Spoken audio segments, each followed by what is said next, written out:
You have been conditioned to believe that wealth is physical, that if you can touch it, hold it, and lock it in a safe, it belongs to you. That is a fatal misunderstanding of power. In the 12th century, thousands of Europeans traveled to the Holy Land. They sold everything they owned to fund the journey, carrying their entire net worth in physical gold strapped to their waists. But physical wealth is an anchor. It is heavy, it is visible, and most importantly, it is easily transferred by force. If you carry gold through a forest of wolves, you do not own the gold. You are simply delivering it to them.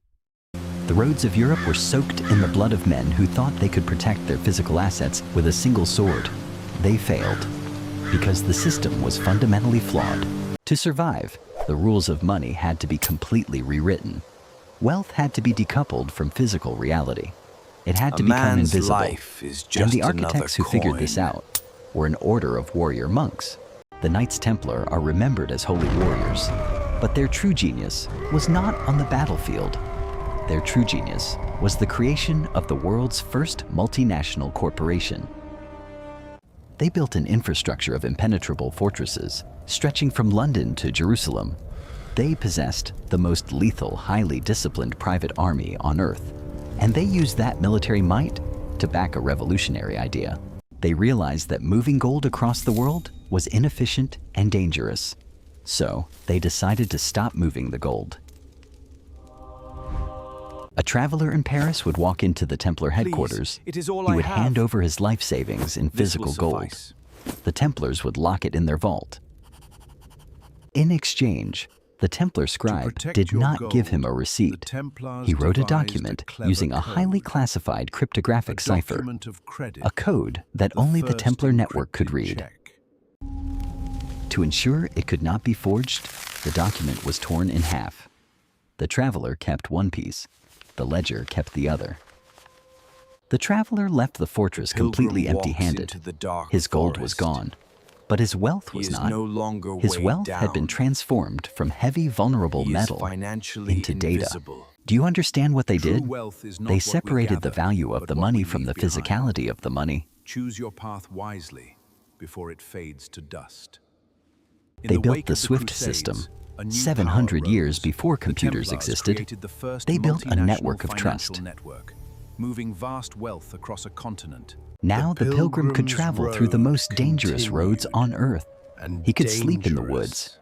He could be stopped by bandits.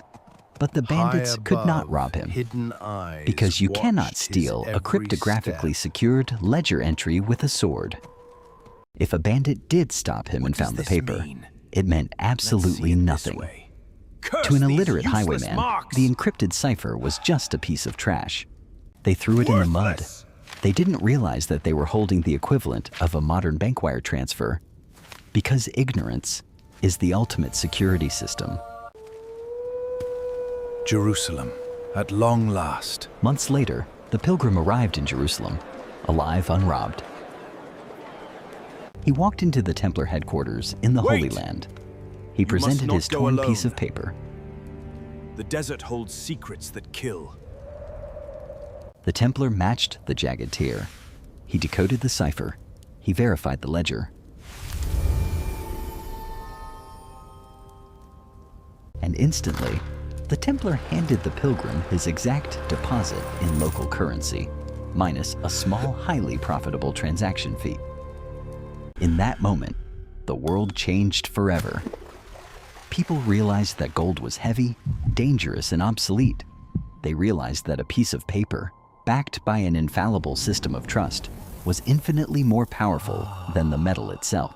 The Templars became the central bank of the medieval world. They didn't just protect pilgrims anymore. They collected taxes for the Pope. They financed wars. They became so unimaginably wealthy and powerful that the kings of Europe became their debtors. The state was now borrowing from the corporation. The Templars proved a terrifying reality that still governs your life today. Money is not a physical object. Money is an encrypted ledger, and whoever controls the ledger owns the world. The Templars had built the perfect system, but they made one fatal miscalculation. They allowed the King of France to become their biggest debtor, and King Philip IV was bankrupt. When a state cannot pay its debts, it does not declare bankruptcy. It changes the rules. It uses its monopoly on violence to destroy the creditor. At dawn on Friday, October 13th, 1307, a date that would forever be cursed in human history, the king's secret orders were executed. The state raided the corporation. Thousands of Templars were arrested in their sleep. They were tortured. They were accused of heresy to justify the theft of their assets. The king burned the Grand Master at the stake, believing that if he destroyed the men, he would inherit the empire. He wanted the gold. His soldiers rushed into the Paris Temple. They broke into the deepest, most secure vaults of the organization, expecting to find mountains of physical treasure. But when they opened the chest, no silver, they were empty. The gold was gone. Only this, a single cryptic parchment. The king was a fool. He thought wealth was a physical object he could take with a sword. He didn't understand that the Templars had already moved the gold out of Paris. He didn't understand that the true wealth wasn't the metal. It was the ledger. You can burn a man. You cannot burn a cryptographic code. The Templar fleet vanished into the night, taking the gold and the ledger with them. They disappeared from history, but the system they invented conquered the entire planet. Look at the world today. Look at your own life. The Templars didn't die. They just put on suits and built data centers. Immutable, utterly frozen. You open your phone. You see a number on a screen. You think that money is sitting in a vault somewhere with your name on it. It isn't. The vault is empty. You just hold the digital equivalent of a torn piece of parchment. The difference is, the Templars protected their ledger from the king. Today, the king owns the ledger. The state and the central banks have total, absolute control over the database. If you say the wrong thing, if you protest the wrong policy, if you step out of line, they do not need to send soldiers to your house. They simply press a button, change a 1 to a 0 on a server, and your entire existence is deleted. If someone else can freeze your account with a keystroke, you do not own that money. You are just being granted permission to use it. Delete yourself. They built the ultimate panopticon, the SWIFT system, the global banking network. It is the most powerful weapon of mass compliance ever invented in human history. And even if they don't freeze it, they dilute it. They expand the digital ledger infinitely, silently, stealing your purchasing power while you sleep. They rob you without ever touching your wallet. You are back in the medieval forest.